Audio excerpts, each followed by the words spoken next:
kalani he veke veke I ka po pilipuka he elele o ka poni poni hikina ko ke ka he awana au I ka ala apapa la iana iluna o ke kukulu o kalani la o ka uia e huli alo ne I ka ulu e ai ai Wow,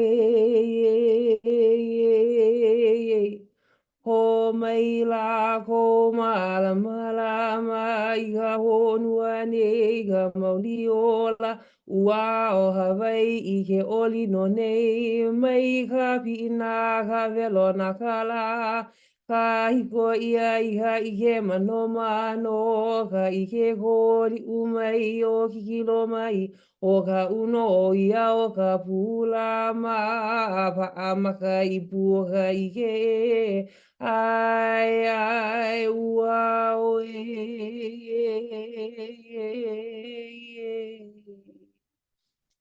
Oh yeah. Aloha kako. Good morning, everybody.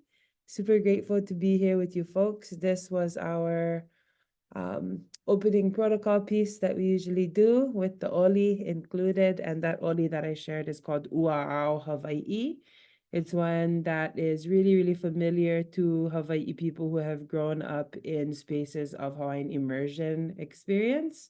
It has to do with the dawn, the new dawn for Hawaii people. Ua'ao Hawaii, it means that Hawaii is coming into this space of emergence and enlightenment and growth. And so those are the laid down intentions for our final system design team meeting as we wrap up some of the insights that we've put together for the betterment of our place. My name is Ku'ule. I think all of you maybe know me because we've been here together. Is anyone who is here today, has anyone here today not been here before? Is this anybody's first time joining us for the system design team meeting process? I think we do have a few new folks. Awesome, I think so too. Natasha, are you here? Yep, I am here for the first time. I'm actually a reuse service provider for a company called Foreverware, and I'm interested in helping with this project. So I wanted to pop in and see if I could contribute to this meeting. Super cool. Thank you for being here. Thanks for joining us. Thank you. Where geographically are you located today? I am in Minneapolis, Minnesota in the United States. Minnesota. I have some beloveds who used to live in Minnesota. That's wonderful. Welcome to the meeting. How did you hear about us? I met with Perpetual a while back, and I've been following the story with Galveston and now this, and I read through all of the work so far and got really excited and thought, ooh, I think maybe we could help out with this. So Yes, awesome. Very, very grateful. Thank you for being here, Natasha. Daniel, have you been here before with us in this space? Daniel Winkler.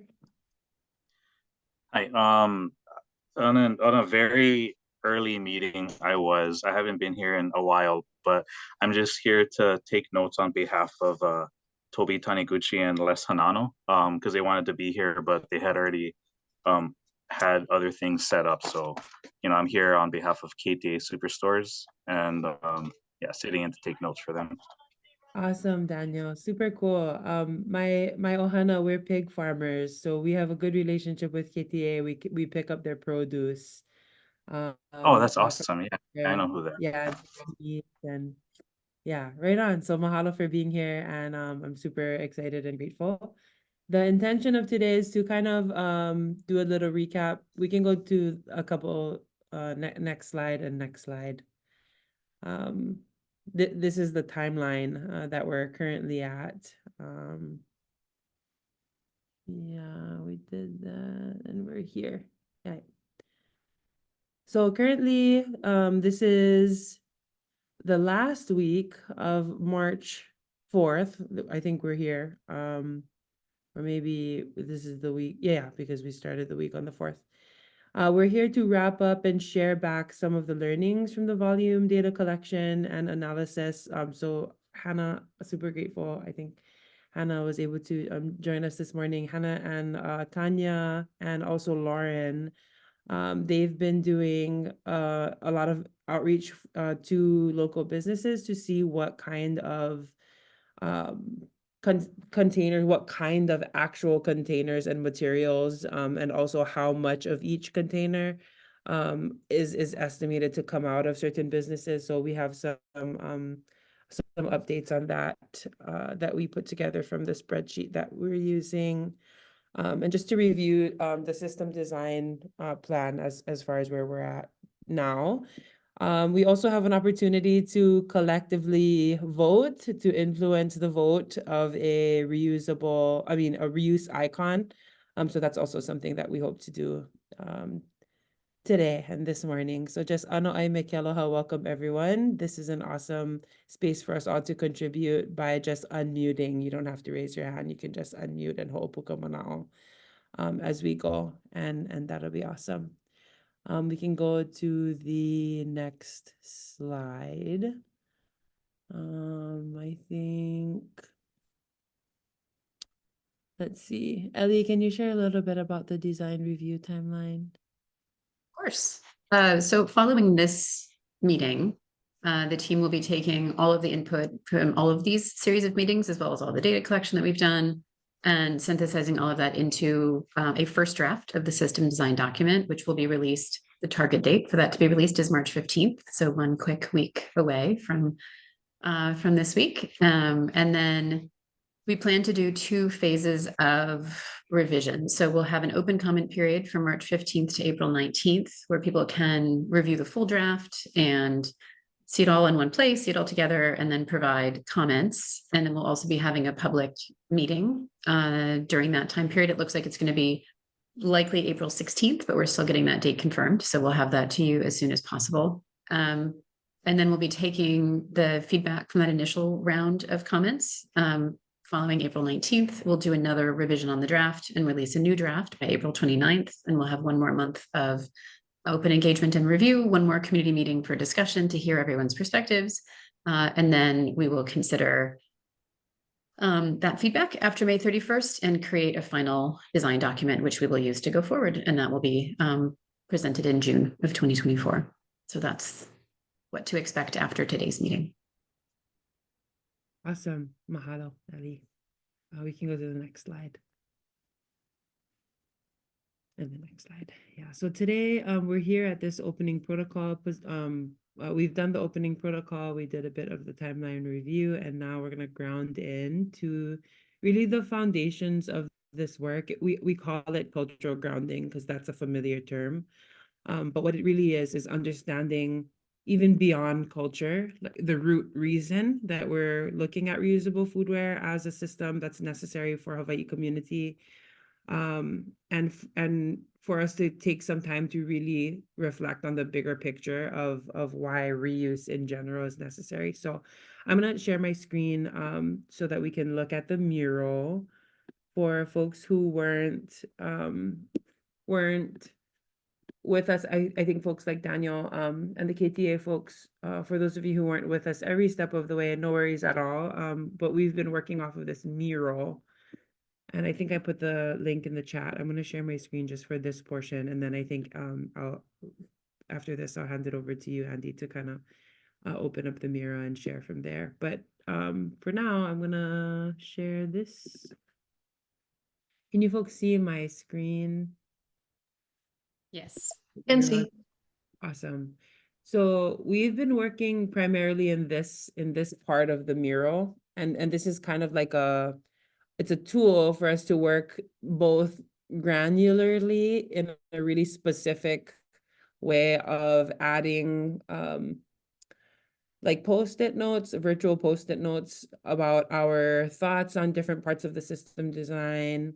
And we've been primarily working with this specific part, but I'm really grateful to help us to zoom out of the reusable foodware system concept and see that this is about a larger a larger picture. And the larger picture includes our commitment to these different values that are zero waste Hawaii values, but have to do with the general well-being of people and Hawaii people. So not just a reusable foodware system, but a way to help folks relate their individual wellness with the habits of convenience. So ideally, we all of us here in the system design team meeting will be able to understand that the reusable foodware project and process is related to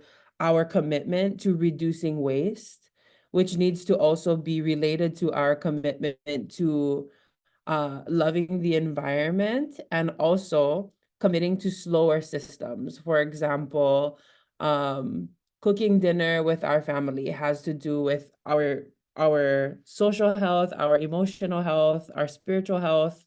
And when we're eating out at different restaurants or eating fast food every other day, that's not something that we allow ourselves to do, is to sit down and slow things down to eat with our families. So zero waste also includes this conversation around our wellness and our ability to slow down and do things that are intentional and meaningful with our ohana and with the people that we love. That's an important part of this larger system. Here in this Pu'uanahulu, so this is where we reflect on the landfill that exists. So we remember and recall that there's one landfill for all of Hawaii Island. And all of Hawaii Island's trash is deposited at the foot of the Pu'uanahulu community and the Pu'uva'ava'a community. So when we reduce waste, when we reduce trash, when we participate in systems like the reusable foodware program, we are able to divert or reduce not just waste in general, but reduce waste, reduce the critical mass of things that are being deposited into this beautiful place. And there's a lot of mana'o that came from our interviews that I'd like to be able to share sometime this week or next week when we do the follow-up emails. But the mana'o is that not just reusable foodware, but reusable foodware as a system that involves also our commitment to health, the health of our people, the health of our land, and our Aina Aloha, our beloved place. Reusable foodware, but as it relates to our ability to connect to this type of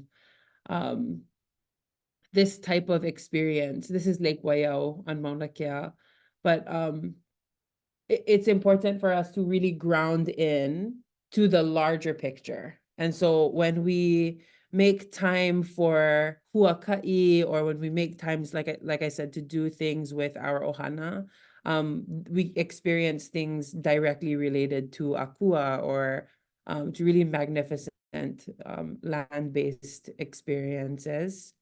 Also ohana, like we talked about, also kaiaulu and community. Zero Waste Hawaii Island has been in close contact with a lot of community organizations.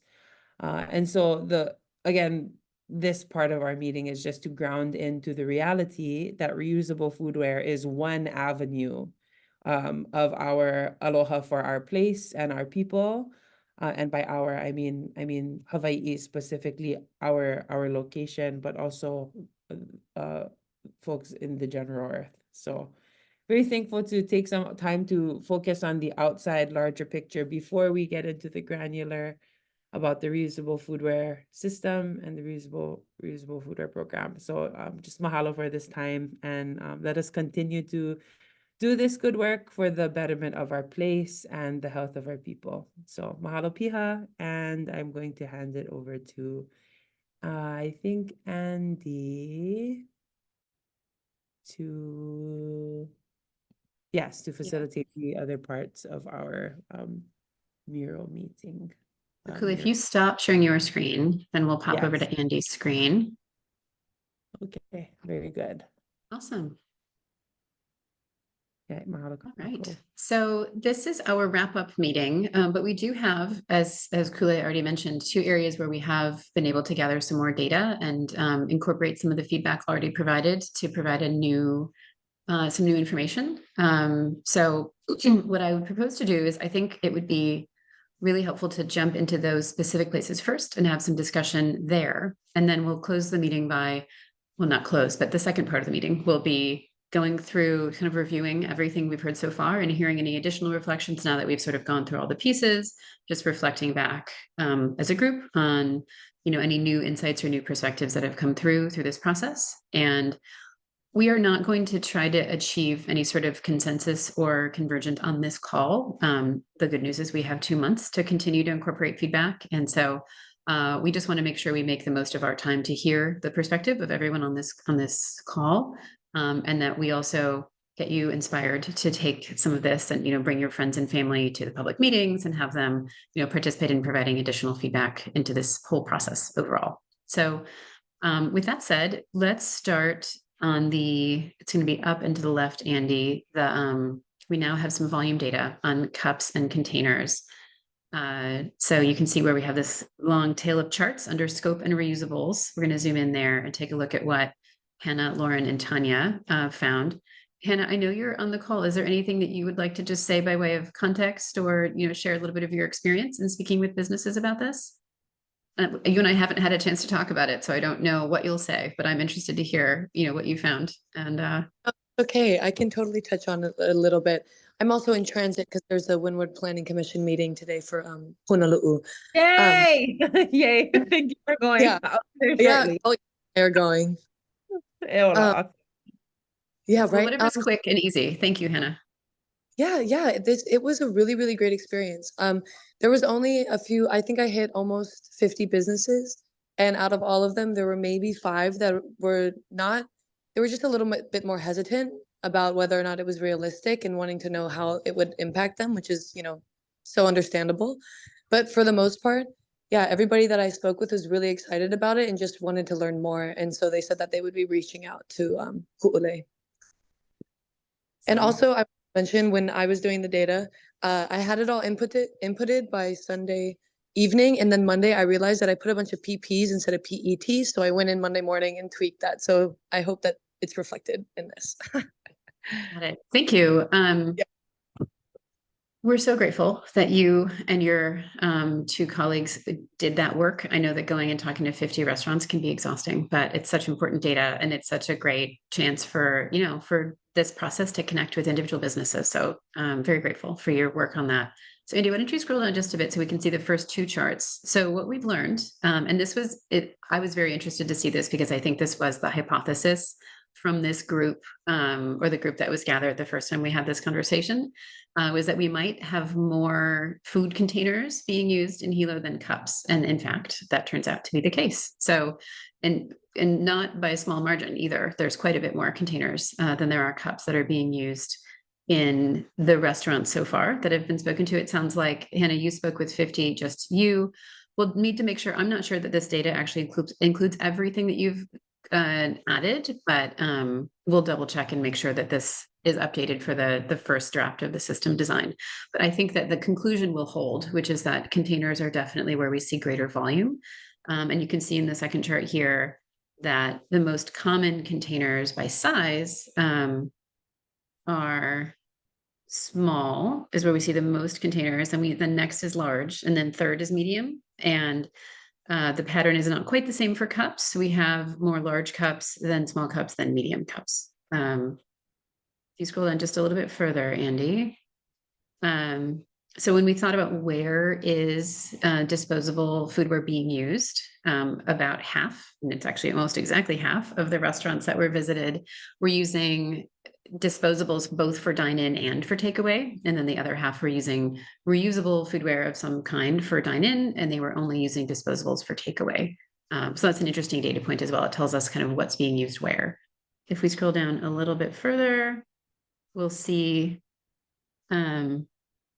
this is a little bit more detail on the container types that are being used. So within that category of containers, you can see bento boxes were one of the most common formats, followed by single compartment clamshells, and then followed closely by single compartment containers. So container, and Hannah, please correct me if I'm interpreting any of these words incorrectly, but I think what that means is a clamshell would be a hinged box that's opening and closing like this, whereas a container would have a base and then a lid that's going on top of it. So that would be the distinction. Yeah. Okay, thank you. Thank you for confirming that. And then we have bowls coming in at about 14% of items, and then everything else is quite small: burger boxes, hoagie boxes, multi-compartment containers, and clamshells. So that's the landscape as we now have much better data to understand it. And Andy, help me out. I'm not sure if there's one more chart below or if that was the last chart. Okay, that was the last one. That's what I thought might be the case. So if we go back up to the top of this section, what we were trying to think through here was both what types of items. So yeah, all the way so we can see both a little higher. There we go. So we have cups, jars, and containers as sort of a first set of decisions to think through. And then we have material. So stainless steel, glass, or plastic was the second set of decisions. And they can be related, but they don't have to be. It's not like they are lined up here. They're just 3 options and then a separate 3 options, each of which we can think through.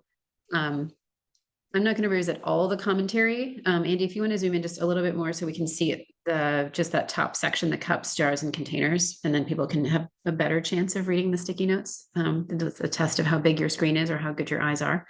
But hopefully that's somewhat legible. So we went through a lot of kind of pros and cons of different items. And as a reminder, the decision here is not forever what would we like the system to use, but what would be the right place to start. And starting, you can see we have sort of pros and cons for starting with each of these listed at the bottom of the white boxes there. So I would love to hear from folks on the line about how the data either reinforced or changed your perspective of what we should start with, whether it would be cups, refillable jars / bottles, or containers. And just any other insight you have from your own experience or, just perspective on this process from the new data. Can you go back to the data? Mm-hmm. You're asking about where bentos are, Jen, is that right? So you're asking in this chart, like the small, medium, Yeah, I large, just where the bentos were? Yeah, like where do the bentos fall? Are they falling in the small category? That's my guess, and that's why it's large. I can double check. I mean, it's a big percentage. Let me just look at the data sheet that we've been using to see where that got bundled. I don't know. I don't know even if Hannah would know. Because I think Autumn did the data. So I'll open the data really quick and I can answer that question in just a second. Are there any other reflections or comments, or Jen, did you have anything else you wanted to add? This is 80,000, right, of containers, and then 40,000. So I don't know that. I'll just calculate it myself. Sorry. Bar chart doesn't look right. What number are you trying to get to? What is the thing that you're trying to? Oh no, the percentage doesn't look like, to me, 80,000 is like double of 40,000. So wouldn't it be? But I don't know, I'll just do the calculation now that I have the numbers. I think it's 2/3, 1/3, right? So that's going to be 66%. 80 is 2/3 of 120. Yeah, it looks right. Yeah. You could fit the 40 section into the 80 twice. So then you have 3. All right. Let's see. Oops.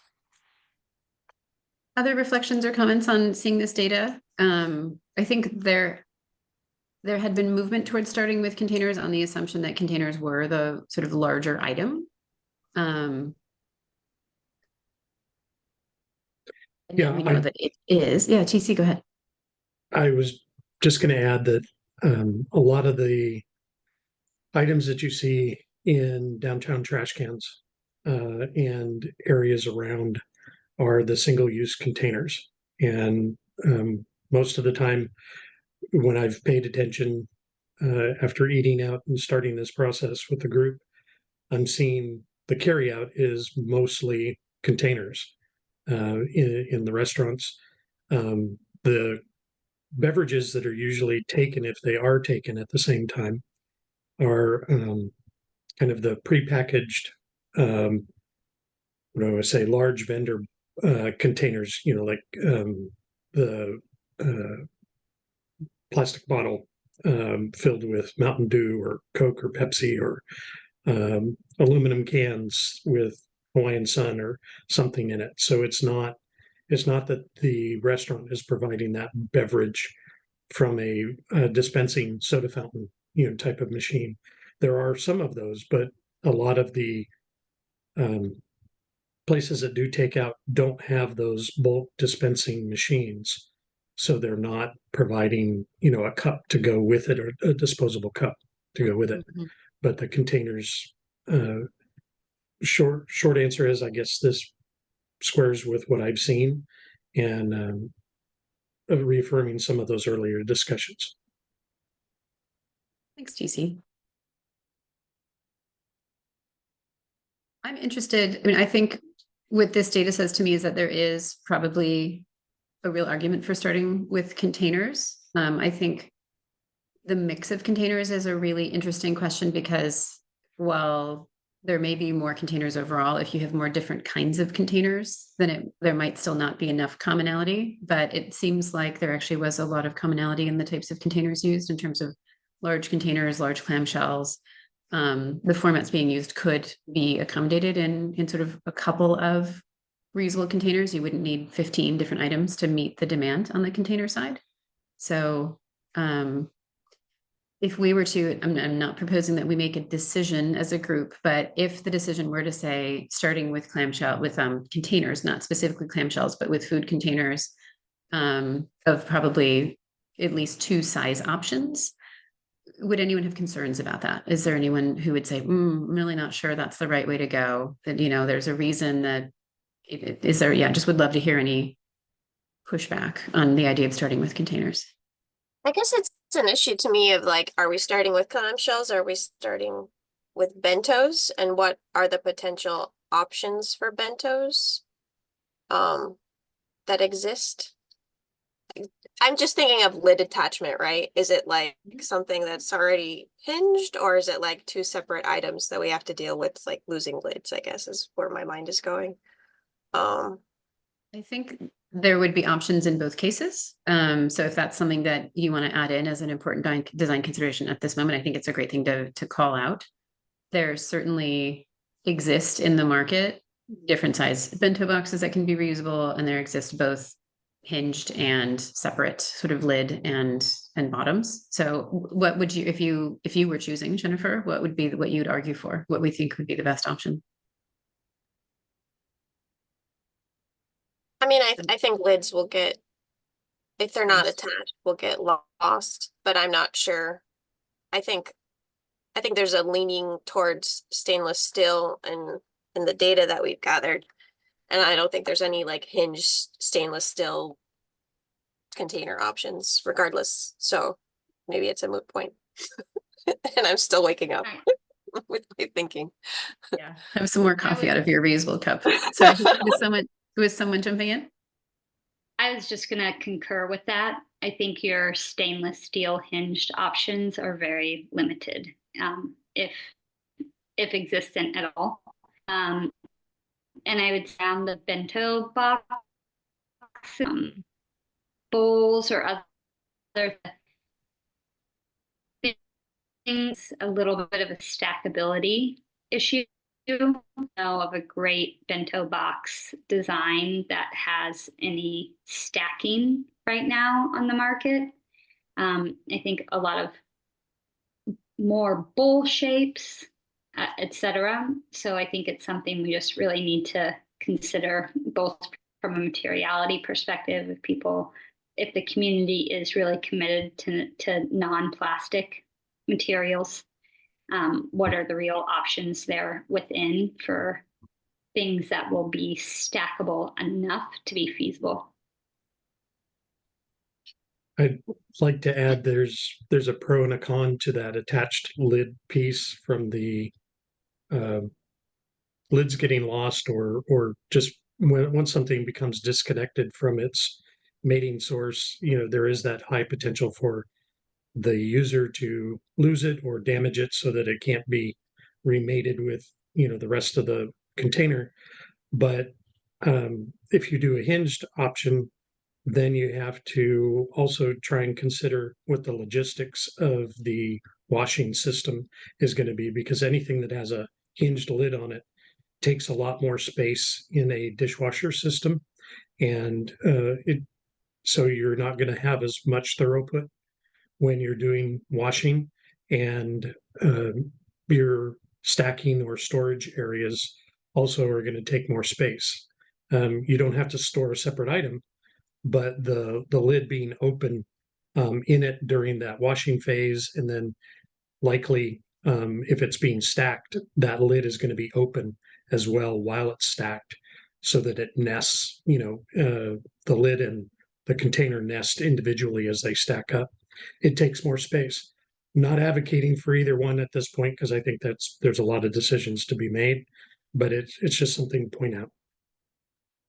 I just want to add that I think that, we've heard the consumer perspective in terms of preferences on material type, but we haven't asked businesses, and they might be the ones that, might be really holding on to things being similar to what they're already using in terms of stackability and space. And so I think that perhaps more outreach during this process until we finalize the design might be useful to. I think I feel settled on starting with containers. What specific containers? I guess I don't feel like we can make that decision today, but I think by the end of this process of the, as we review the two drafts, we could reach a specific container. But that's just my feeling. One consideration I was thinking as far as like simplicity for businesses implementing this, if we were to start with 2 food containers versus 1 or 2 mugs, the business can more easily convert their entire offering of drinks with 2 containers than they would be able to for all of their food. So when it comes to like a consumer placing an order online, they might have like some items in food containers and some not. If we only have 2 sizes, whereas with cups, it might be simpler ordering experience if just all of the drinks are in fewer sizes of cups. Does that make sense? Yes, thanks, Natasha. Any other comments on this question? About the bento containers, yeah. For businesses, bento, at least what it looks like, bento containers are usually used for grab and go food. That being said, the lids are gonna have to be very clear, yeah, for the customers for the business owners to want to even use them, right, to advertise the foods. Also, they tend to pack bentos hot, right?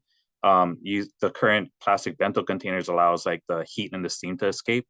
If it's going to be very airtight, then it's going to create a lot of condensation within the container, which would drip back onto the food, which might discolor the food over time, or it might mess with it. And especially because they tend to put meats over the rice. So I worry that might discourage business owners from using the containers for bento purposes or for grab and go purposes. Hannah, I don't know if you're able to, I know you're in transit. Did you look at grab and go food as well as food that's sort of to go food in a like more of a takeout context, or is most of this representing kind of one category or the other? I'm sorry to keep putting you on the spot because I know you're, oh, maybe she's not even with us, is she? She dropped off. Okay, well, I think that would be a good thing to clarify, and I can take a glance at the list of places that I know that Hannah and team visited. I believe that most of the restaurants that they visited, well, most of the places they visited were more on the restaurant side of things, though I think there were some grab and go options included as well. So that's a great point, Daniel. And the last thing that I think we want is for the food to become, less appealing or less saleable from a merchant perspective. So it's a great call out. I've definitely seen bento box. Maybe there were more sushi trays. There are some very nice looking stainless steel sort of box trays with a clear plastic lid. That's quite nice looking. I don't know how airtight they are. So that would definitely be something we could look at more closely. Thank you for raising that.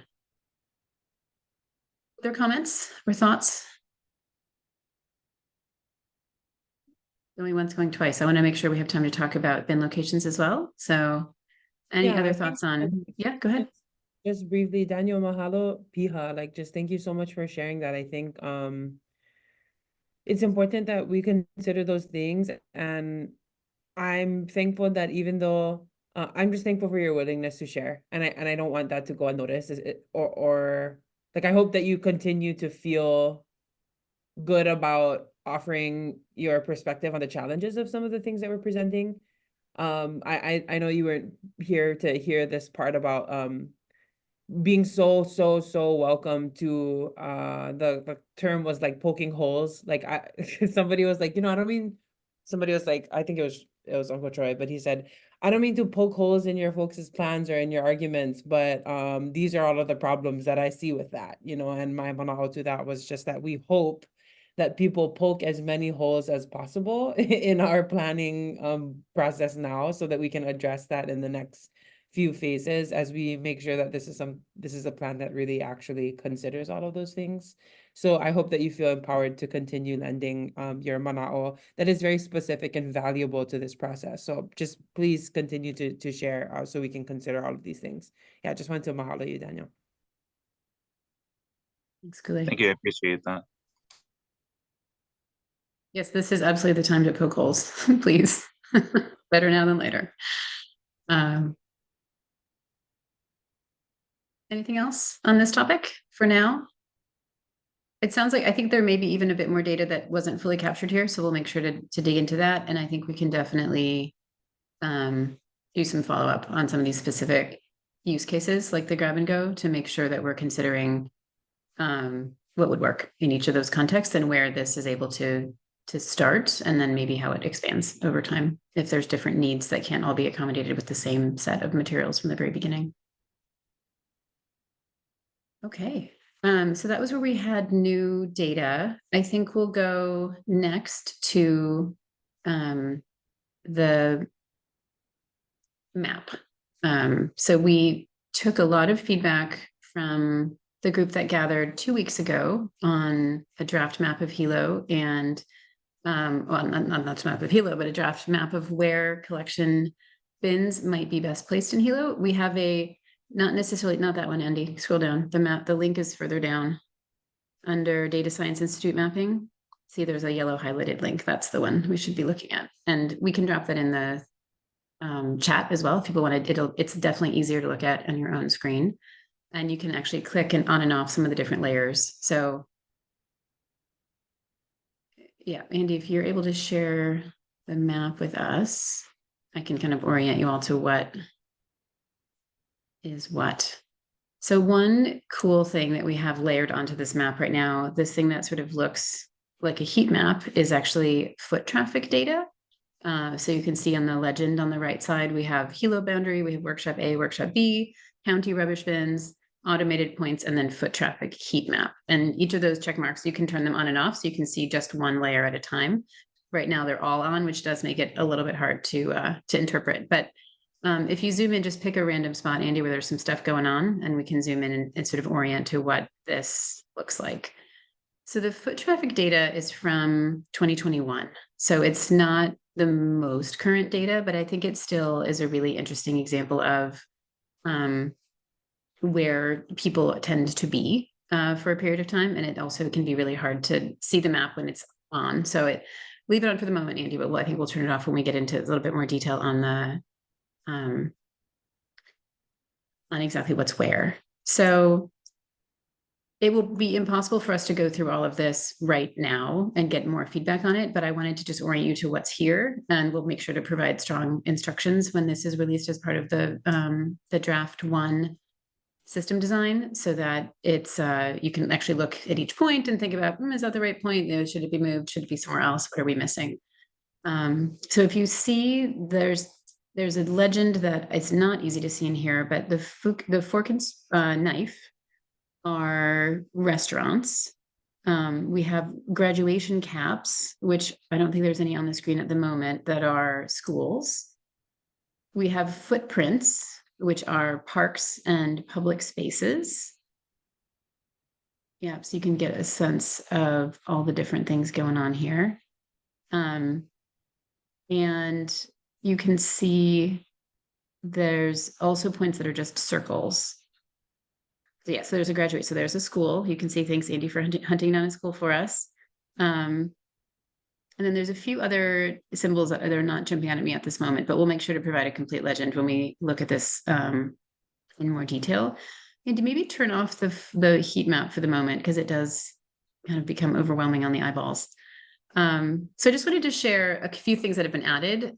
We did incorporate a lot of the feedback from last time, adding points that had been suggested, post office, libraries, things like that. The green points here are existing or planned county rubbish bins. There's roughly 20 or 25 of these in downtown Hilo. And so we wanted to make sure that we consider those as places to co-locate reuse return bins, so that as people are throwing away other trash, it's very easy to kind of make one trip to one place, as opposed to having to walk to one end of the block for one thing, one end of the block for another thing. And we still have on here the blue and red dots, which are manually entered points from workshop A, which was the points entered on a pin with a pin on a physical map in Hilo back in October. And then workshop B is the Padlet point. So if you participated digitally in placing pins on the map, then those are the red points that have been imported here as well.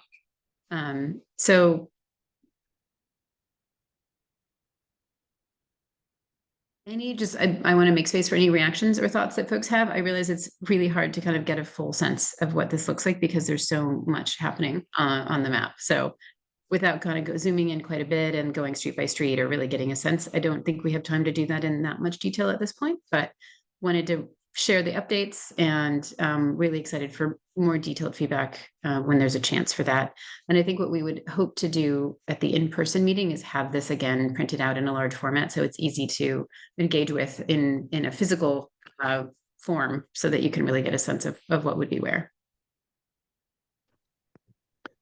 I guess, Ellie, just in maybe an attempt to clarify, so like a space where we see many dots, right? It's like kind of oftentimes showing agreement, right? That like someone placed one there, that kind of the rules the data science team used also affirmed that that would likely be a good place, right? So I know it's kind of noisy, but sometimes that noise is more a signal of alignment, right?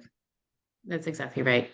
Yeah, so right now this map is showing the proposed points as well as the suggested points, so you can see where they align. The final map would only have one dot in each point, but we thought that the context was still really helpful to be able to see everything on the map at the same time. So you can see, as Andy's saying, like where everyone agrees that this is a good place for a bin. You know, other places maybe there's not as much agreement, but you can just get a sense of what is happening where. It's a good clarification. Thanks, Andy. And I hope that, yeah, each of you has clicked on the map and is kind of navigating your own way through it. Anything jump out as just being completely missing or incorrect at this point? I know one thing that we have talked about but haven't taken a lot of data points on yet, and this is something that we want to use the next step here, which is testing routing and distances traveled by cups or containers or whatever the items are. Would be further out points, so points in Volcano or Kona, places like that. So those are still being considered, but we'll be considering those more specifically on a kind of a case-by-case basis when we have the routing data. All right. I recognize it's hard to comment on this, but does anyone have anything they want to add or say?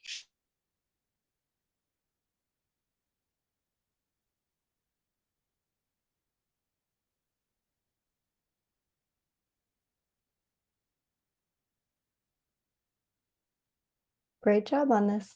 It looks awesome. Cool. Well, thanks, Natasha. All right. Well, then let's head back to the Miro. And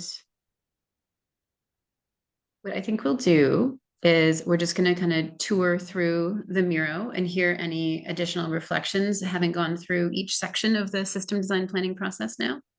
And recognizing that this is a great, this is a great time to poke holes, raise questions, say, I'm really worried about how this would work. So we really invite that at this moment so we can make sure that we're solving for all the things that will ensure that the system works.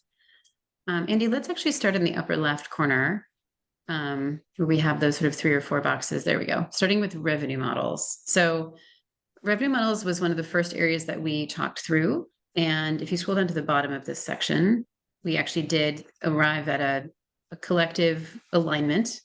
The idea that we aligned around was that businesses would pay a fee per use to be able to participate in the reuse system. So sort of like they might pay for per disposable item today, they would pay per reuse of a reusable item. We talked about how that, could be not the forever solution, that, at some stage there could be more of a utility service model that could be adopted, but that's not in the realm of possibility for at least the next several years. So we're going to really start with thinking about how do we use kind of existing systems and existing budget that can be redirected instead of trying to reinvent this system, at this moment in time. So we're looking for kind of a drop-in solution from a revenue perspective.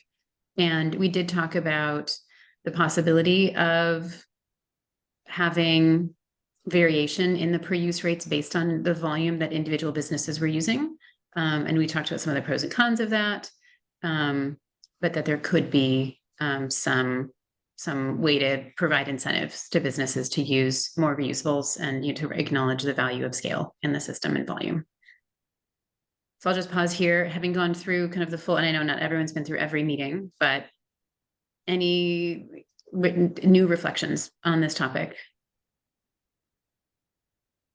And like Kula said, no need to raise your hand. You can just unmute and speak up if you got things to say. We'd love to hear you. I will take silence as agreement. So if you're sitting here thinking, oh, I'm not so sure, this is a good time to speak up. Is this the only expense for businesses, or will there be like licensing fees and other expenses as well, or startup fees? The idea in Hilo was that the businesses would pay only the per use fee to use the system. One of the grants that we have from the EPA will cover technical assistance to get businesses onboarded to the system. So there would be some allowance for but businesses' expenses, the sort of transition cost of getting into the reuse system. So that would be another place where there could be, in a way, revenue to the system to get businesses into the process, but it would really just be offsetting costs that a business might otherwise have had to spend. Does that make sense, Natasha? Yeah, thanks for clarifying that.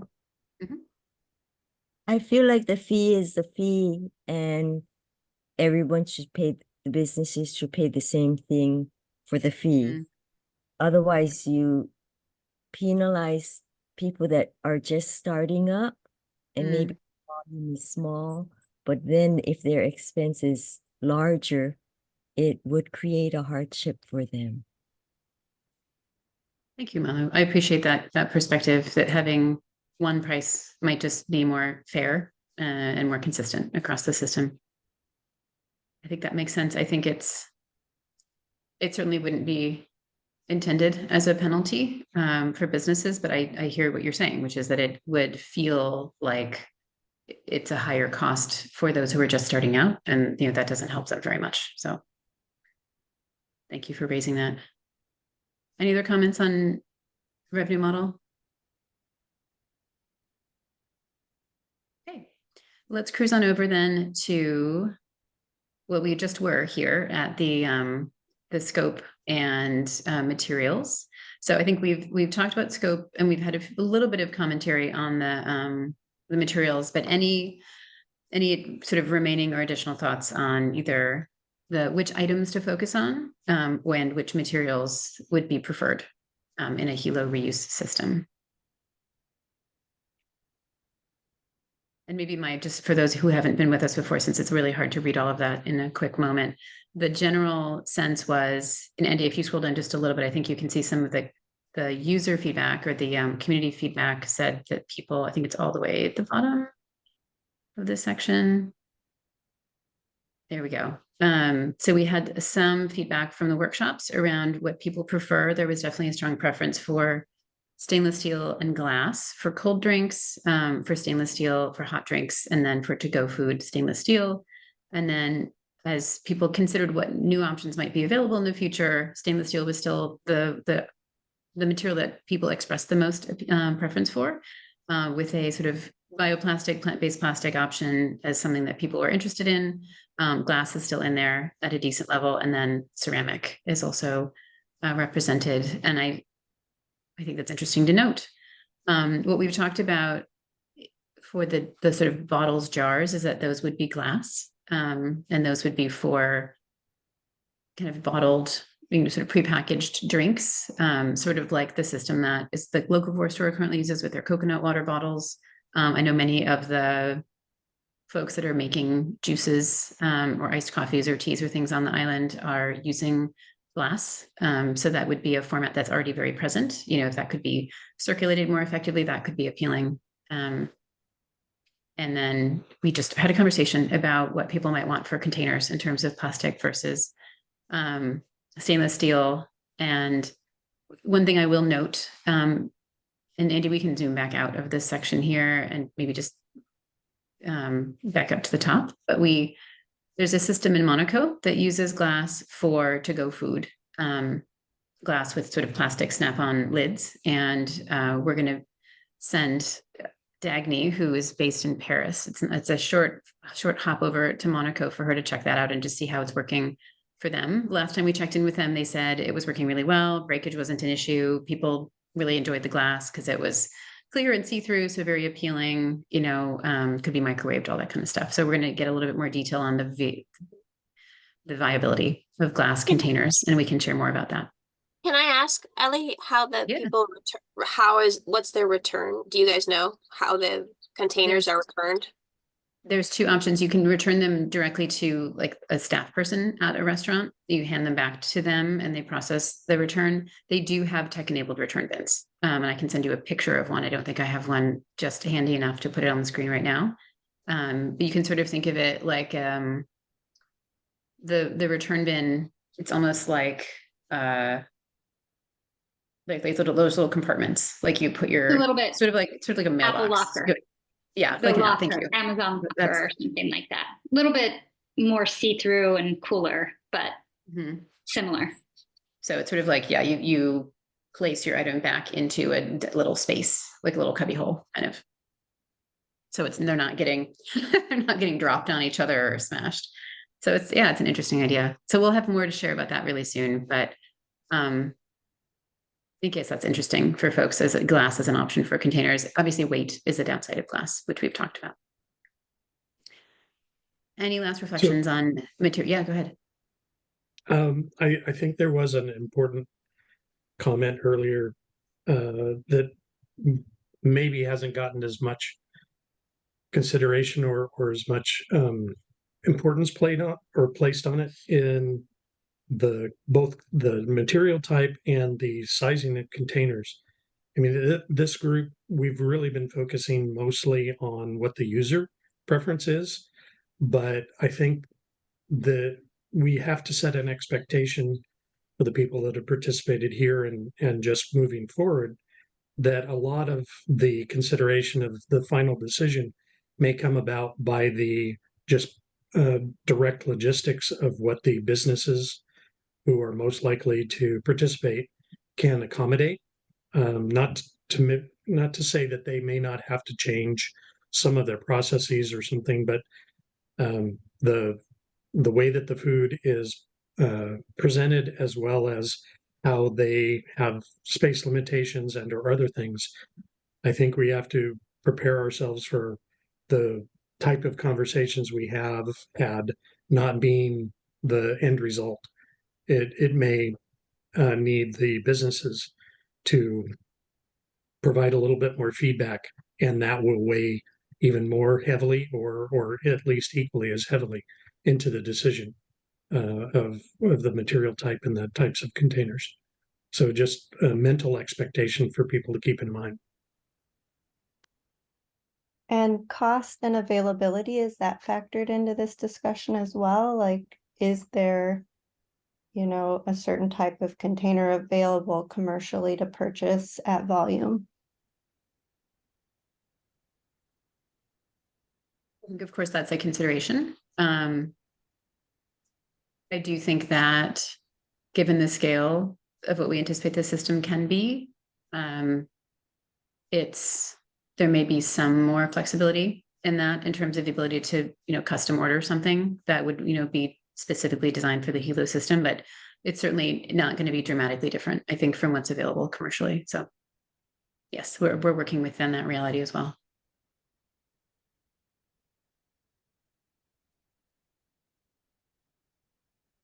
Yeah, TC, I really appreciate that comment. And I think, you know, this is why Daniel's comment was so important earlier. And I think, Jennifer, you're the one who raised the sort of business considerations.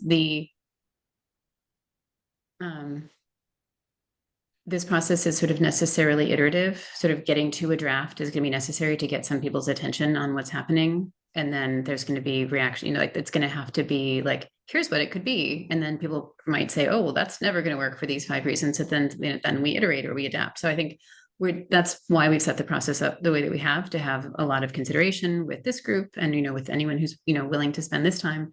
But we still have 2 rounds of additional review to make sure that we're getting the right feedback from all the different people that matter to the importance, to the success of the system. Okay, I want to keep cruising through. I know there's a few more things to get to, and then I want to get to our poll at the end, which is just a fun little thing. All right, so governance and surge events are relatively quick. Governance is ultimately in the hands of the county to decide exactly how they're going to do things, and we talked a bit about this, so we can kind of zoom in on the roles and the stickies there, Andy, if that's helpful. There will, of course, be roles that the county must play, that we're counting on the county to play, and there's also a system management role that can be, and this is not a monolithic role necessarily, but you know, the county may play parts of this role and they may contract out elements of this role as well. And then of course, there's a huge emphasis on the actual service providers who will be the ones operating the actual system. And those folks will be chosen through an RFP process that comes out of the design process. So interested in any reflections, though this is an area where we have a little bit less flexibility, maybe would be the way to say it. I'm sure the county would be very interested in hearing opinions about what fits where, but I think there's also some very practical considerations that determine what the county is able to take on and what they're contracting out to others for support. Anything to throw in before we move on? Not specifically on that, but in terms of surge events, I did like learn about a new event. Maybe we did cover this, but Jin Kagiwara shared about like a large paddling event that happens in Hilo. I think it's in May. Yeah, Like, and Ellen may have mentioned that as well. Yeah, okay. it's nationals. There's like 8,000 to 10,000 people. I don't know if I just want to make sure we captured that because I wasn't aware of that event. We got it? It's Okay. there. I think it's not, I think what Ellen had mentioned is that the last time it was in Hilo might have been 15 or 20 years ago. I think it's not an annual event in Hilo. It moves around the world. It's like every 10 years or something. I think it might be that kind of a thing. So great to be aware It's of. not But okay. yeah, as we talked about, and I think we can sort of shift over to surge events now, so we can move into the pink section. Sorry, I didn't realize we weren't there yet. No, all good. I think it's a good segue.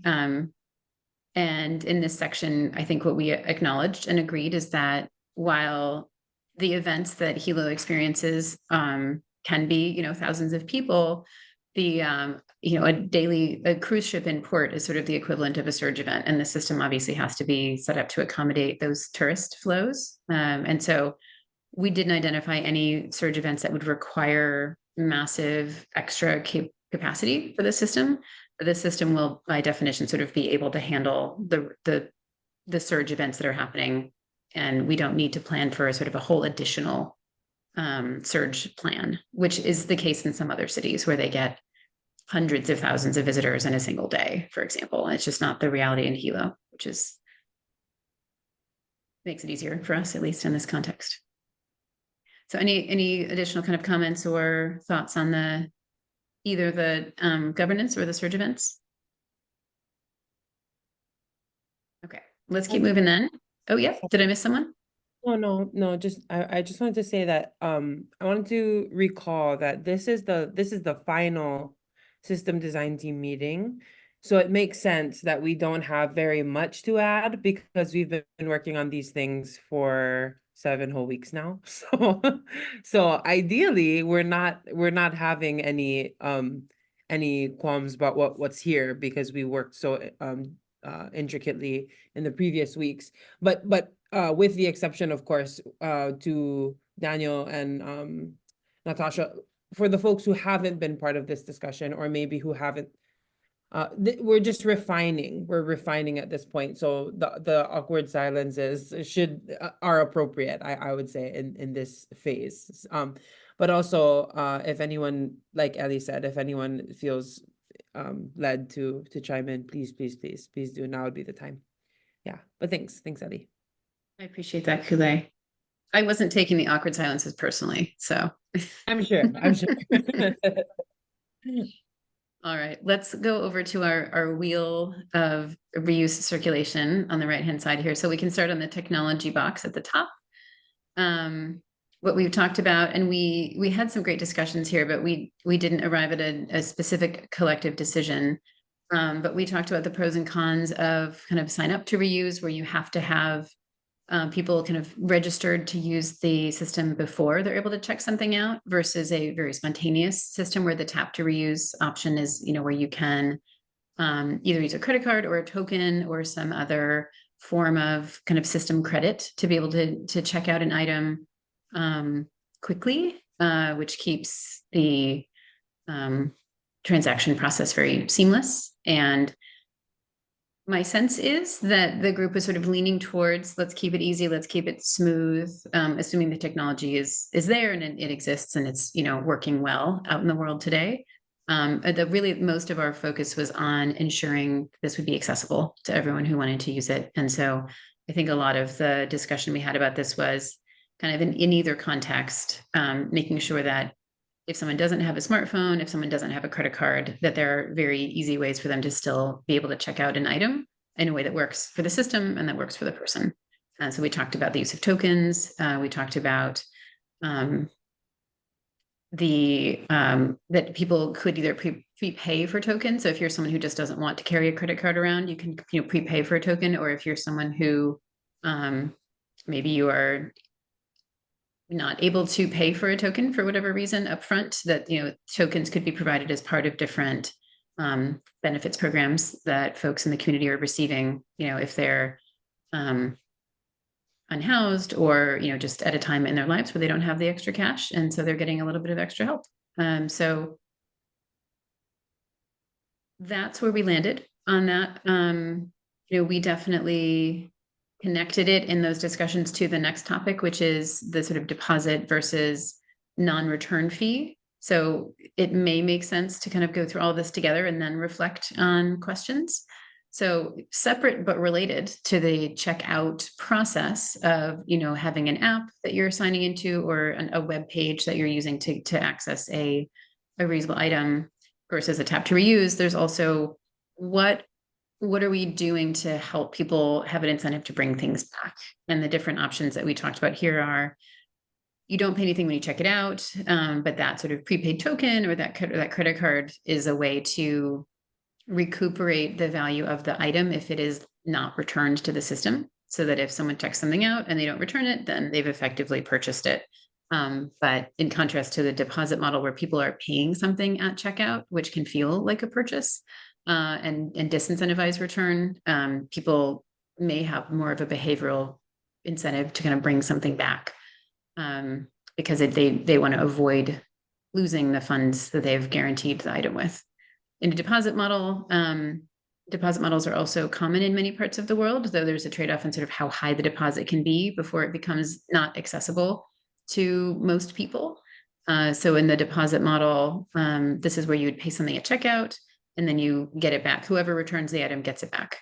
One of the things to continue to sort of connect the dots on here is that if you have a plastic item, it may be that the value of that item to the system is $1, $2. It's going to be kind of a lower value item. And so if something has $1 deposit value, even a $2 deposit value, maybe that's still manageable. If we're using things like glass or stainless steel, you may need a higher deposit value in order to not lose value if people are not returning things at the levels that you need them to. And that can be a real barrier for accessibility. And we talked about some kind of a hybrid option. And we did talk about, and then we're going to get to redemption value in the next section. So I want to just kind of cruise through all three of these because it's hard to think about them separately. So we did talk about the, idea of the prepaid option sort of being like a deposit. So if you're someone who prefers to not have use a credit card, then you sort of are effectively paying a deposit. It can be cash or credit card. So that's effectively both systems simultaneously would be could be the tokenization model. Okay, let's cruise one more square over to, or not squares, they're rectangles. Return incentives. So in the return incentives area, we talked a lot about how long people should have to return something, whether or not there should be a late fee, whether or not there should be a redemption value, and any other incentives or rewards the system might offer to people.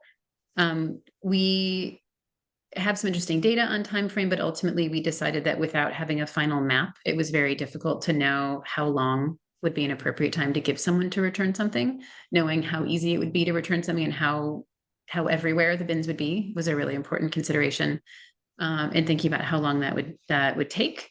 So now that we're getting closer on the map, I think we'll have a better sense of, is a week reasonable? Do we need more time? Would less time be okay?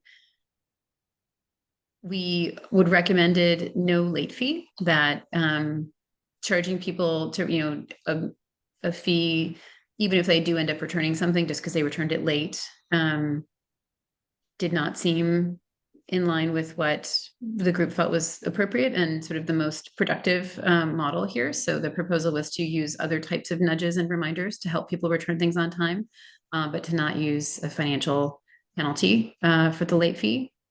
We talked about redemption value, about how, if you've checked something out with your token or with your credit card, then you're the only one who has an incentive to return that item. But if you lose it or it falls out of your bag or you accidentally leave it on a park bench, someone else should have an incentive to pick that item up and return it.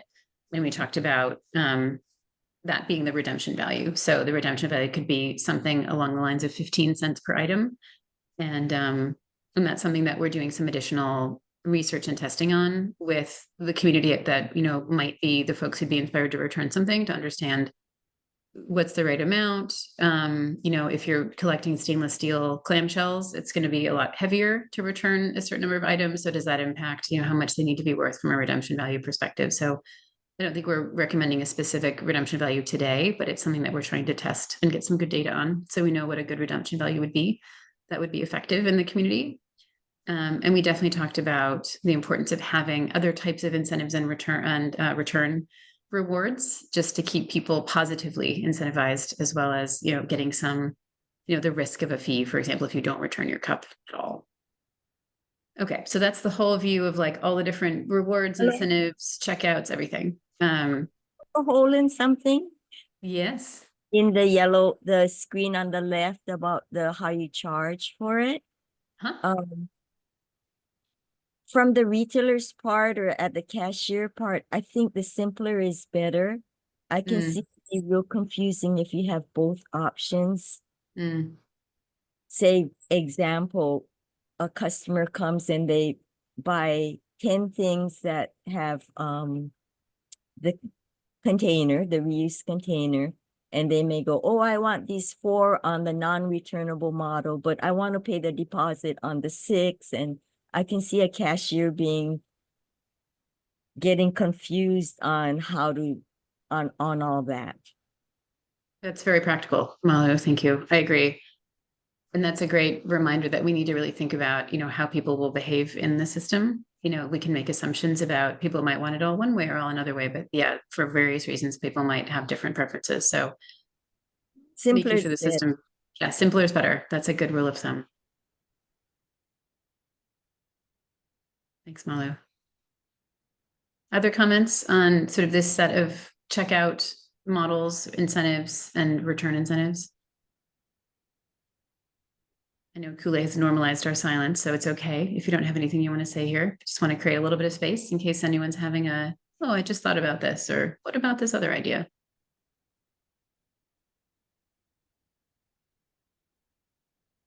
Okay, very good. Let's continue clockwise around the bend here. And we'll head down to, so we've talked already about collection bin locations. I don't think we need to spend a lot of time there, but in terms of collection bin design and management, this may be a good place. Yeah, so we imagine deploying a mix of both indoor and outdoor bins. And you can see we have some pictures here of what existing bins can look like. The discussion here really focused on how do we create infrastructure that is as durable as possible and won't be super vulnerable to vandalism and theft and destructive tendencies. So we heard that loud and clear, and making sure that anything that's going to be outdoors has to really be able to take a beating and hold up pretty well for a long period of time. And if we scroll down a little bit, I think we had a few more comments below the pictures from our previous conversation. Yeah, so bins must be secure, loud and clear. We talked a little about placement. We talked about, yeah, just making sure that the bins are going to be clean. Management of the bins is one of the services that will be provided by the reuse service providers. So we'll make sure that they're staying, you know, kind of really clean and appealing. And we talked to us about, yeah, sort of being able to get bins placed in different places. So that's one of the things that we do look at when we think about implementation is what type of permission do you need and from whom to place bins in different places? Because you have lots of different types of locations. It might be commercial real estate, it might be the port, it might be a school, it might be an office building. So there's lots of different types of places you might wish to put a bin that you're going to need permission to do that. So getting the map close to final and then starting to test willingness for bin placement in those places will be really important. So in terms of just reflections on bins, I know that until we have a specific design to propose, people probably won't have a lot of theoretical perspective on bins, but mix of indoor and outdoor, recognizing that they have to be bulletproof, as I think it noted here somewhere, and that's going to be really helpful and essential really to making sure that they last. Any other comments on bins? All right. We're going to keep on cruising. If you were slow unmuting, feel free to interrupt me. But I'm going to move on to logistics. So we do have a collective decision on the bottom of logistics, which was all about just a mix of vehicles, ideally electric vehicles. And we'll work closely with our data science partners to optimize the routing. So we have really efficient routing, and we'll do as much as we can to integrate with existing systems so that where you already have trucks on the road, you know, other opportunities to leverage call capacity or things so that you're not adding new vehicles on the road where you can avoid it. And also maintaining as broad of a collection area as possible. And sometimes piggybacking on other deliveries or pickups can be the way to do that in an affordable and environmentally friendly way. But we do anticipate a mix of vehicles. So cargo bikes in places where that's appropriate and feasible, and trucks or vans to service other parts of the system. So you've got the right capacity, but also something that's going to hold up in the island context. Questions, thoughts there? Okay, I think we just have one more section here coming up around, oh, maybe it's two. Okay, labor. So I think on the bottom of labor, we did come to a collective decision. So the recommendation was just to ensure that reuse system jobs are good jobs, that they pay a living wage, they provide healthcare benefits, and that we partner with local workforce development programs to offer employment opportunities to disadvantaged people. That's one thing that's great about reuse, is that it is a more labor intensive business than some businesses. So it can create jobs, and it can create jobs for people who, you know, may really benefit from these kinds of opportunities. And I know there's some great programs that already exist in Hilo, training programs, or, you know, programs that work with those kinds of workforce development type opportunities. So that is a great idea. Pausing for anyone to jump in. Okay. I have And a then- question. Oh, yes, Natasha, please go ahead. If this isn't the appropriate meeting, let me know, but I'm curious, where in the system is revenue paying for these jobs, the labor and logistics, or is it grant funding or funding coming from somewhere else? The system, I mean, that's what, so the revenue model. So the goal is for the revenue to cover the costs of the system as a whole, including labor. Our intention is to have some grant funding to support the startup period, where we know that at lower scale, you may not have enough volume in the system for the revenue to cover all the costs of the system. But ideally, the system will be able to cover its own costs over time with the revenue that it's generating. Okay. And I would just add, some of that grant funding accommodates transition costs that might be needed for businesses. So I think you asked earlier about startup costs, Natasha, like, will they need hardware and store to scan or other things? And so there's grant funding that starts like reallocation of storage or other startup costs in the system to help get us closer to that, net revenue cost. Okay, thank you. Yeah, thanks. Okay, Andy, do we have one more section of this? I can't remember. Is that it? Washing. Yep, we do have washing here. So washing is relatively straightforward in that we know that while we've been working to identify existing capacity for washing to be able to not have to build a new washing facility right away, that has not been identified so far. So we're still proceeding with the objective of establishing a new washing facility. The good news is we do have grant funding to do that, at least on the all of the equipment and installation side of things. So there's locations being scouted to identify, you know, where would be the right place for this. But ultimately, washing is obviously kind of a core of the system. Being able to wash and dry these items and then get them redistributed to businesses is quite essential.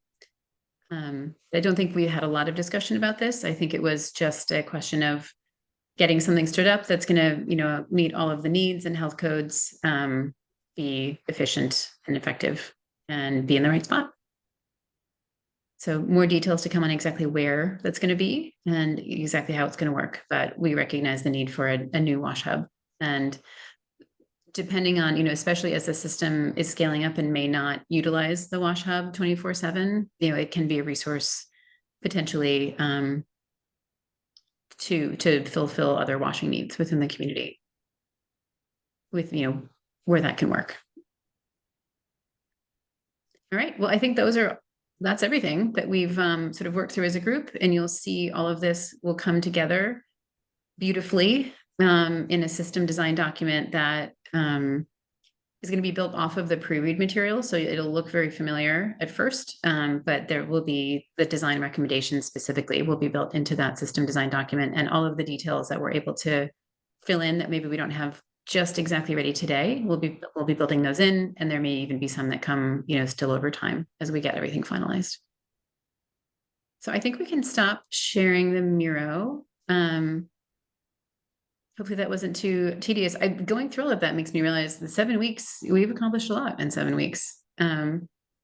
Before we officially close, I want to take a moment to do the poll that we've set up. So there is an organization called PR3 that is working on creating standards for reuse, so that as different people are working on reuse all over the world, it will all be interoperable at the end of the day. That is the goal, that we don't end up with for those of us who are super old and used to, you know, like take the train across Europe, where you'd have to like change train lines, you know, every so often because they had different gauge tracks. This might have even not been me. I just heard about this. I'm not sure if I've ever done that, but The idea being, maybe the more modern example is, how many chargers do you have in your bag? Like, how many different things are we trying to plug into different things? And how do we just get ahead of that, and from the very beginning make sure that we have standards in place to keep everything clear and optimized? And so what the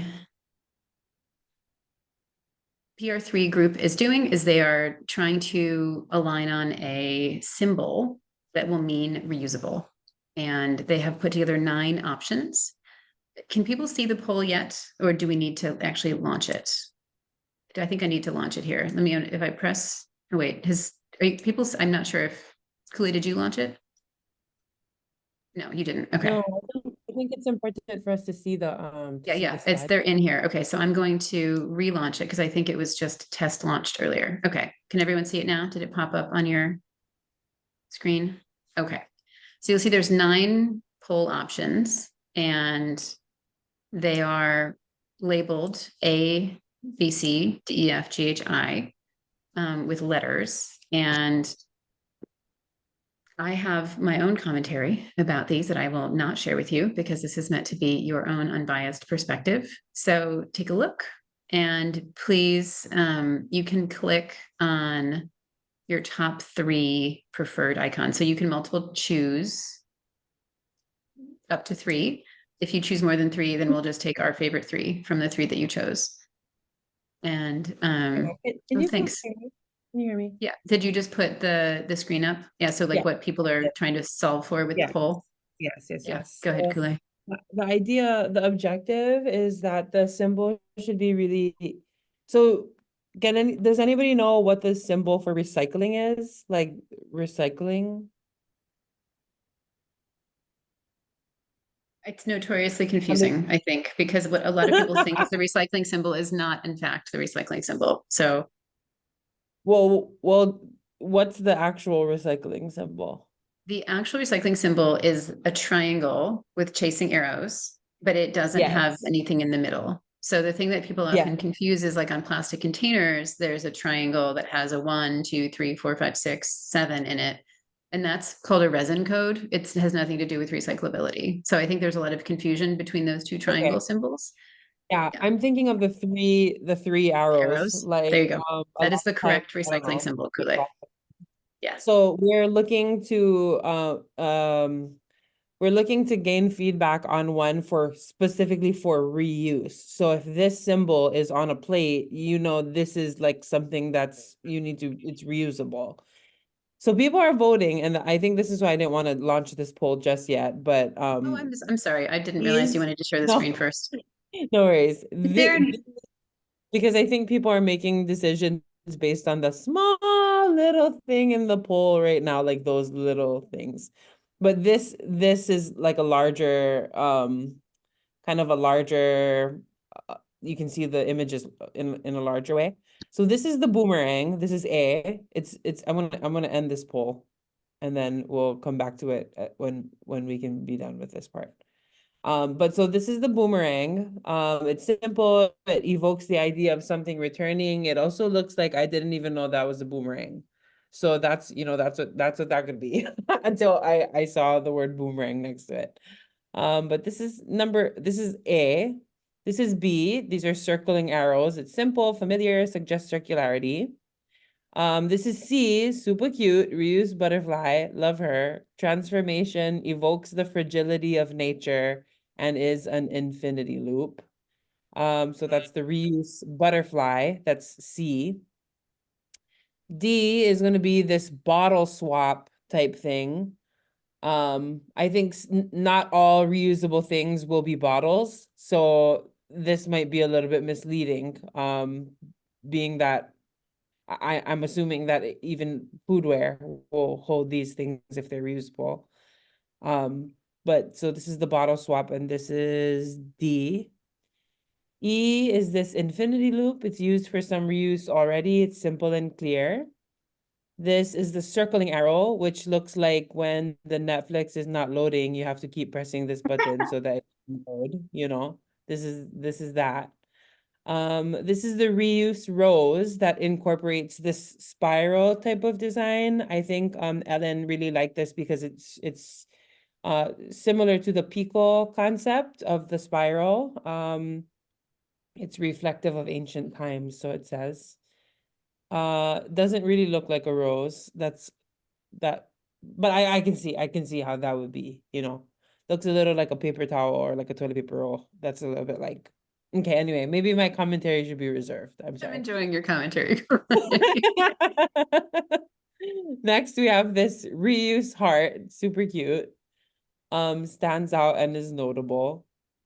Then this reuse cycle, circular economy, motion, clearly distinguishable from recycling and compost symbols. That's the reuse cycle. And now for the poll. Okay. So now that we were able to do that, I'm gonna try to see if I can relaunch this. I'm gonna say relaunch poll, relaunch. Okay. So with that information, let's go ahead and take this poll again. A, B, C, Yeah. D, E, F. And if G, you I. voted already, your vote has been erased. So Yes, you have it's to fine. vote again. It's fine. We have to It do cleared all the previous responses. So if you think you voted, you didn't actually vote yet. Please vote again. Yes, there are 13 of us here that are able to vote, and here we are. And if So you it's yeah. really only like one, vote for one, like it doesn't You don't have have to to be. vote for 3. Mhm. Yeah, 7 of Or 13. abstain. Do they abstain if they don't like any of them? What are their options? If you prefer none of the above, put that in the chat and we'll log your vote as none of the above.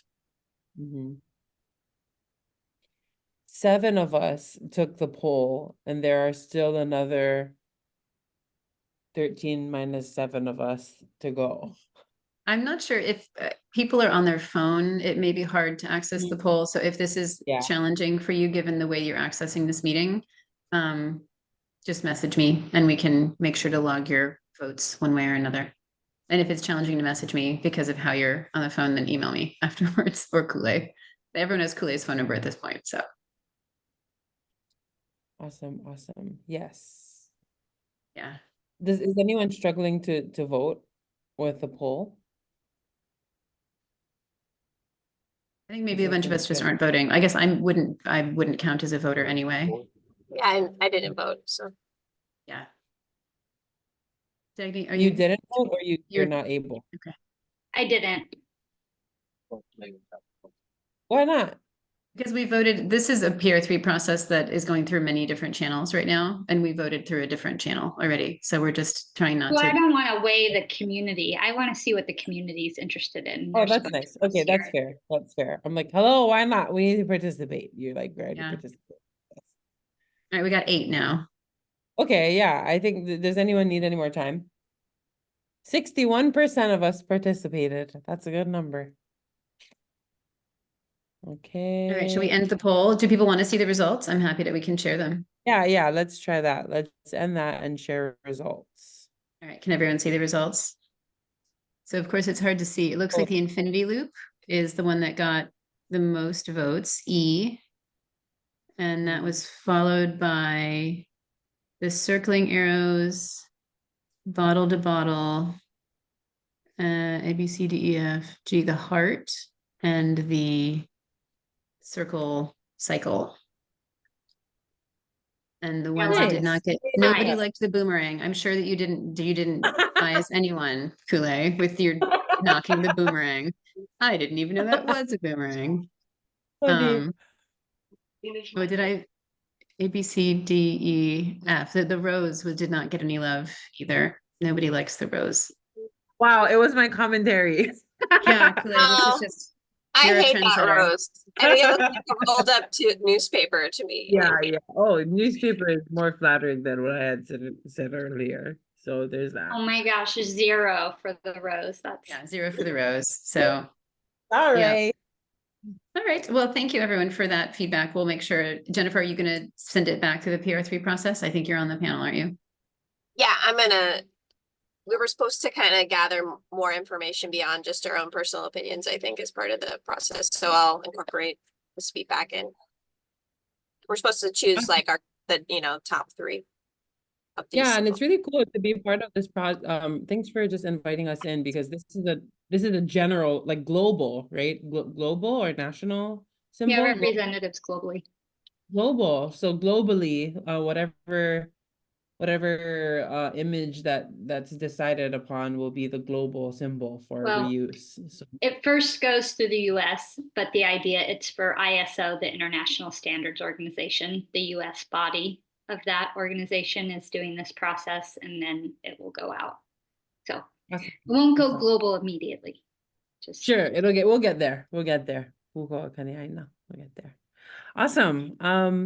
Thanks everyone. Does anyone have any questions or just manao to consider as we move forward? I don't think we have a slide dedicated to this, but Jen, were we able to confirm that date for the community feedback session? Like I said, she's gonna connect with the principal and make Okay. sure. Okay. But should be So, 5:30. yeah, 5:30. let's save the date, everyone who's in Hilo. We're gonna have the next steps are for us to finalize the system design plan and take it to the larger community. We're meant to have a community event. And then also we're meant to present the system design document to the community, get some feedback, do some edits, and do a second event. So our first event is going to be on tentatively, but most likely April 16th at the Keaukaha cafeteria, Keaukaha School cafeteria. So if we're able to make it, hopefully we'll be able to use our dish library and we'll get some food together as a community, and that will be an in-person event. Not sure if we'll be able to do the hybrid, but we'll keep in touch with all of you about that as we go. So yeah, that's all I have. Does anyone else have any questions or manao?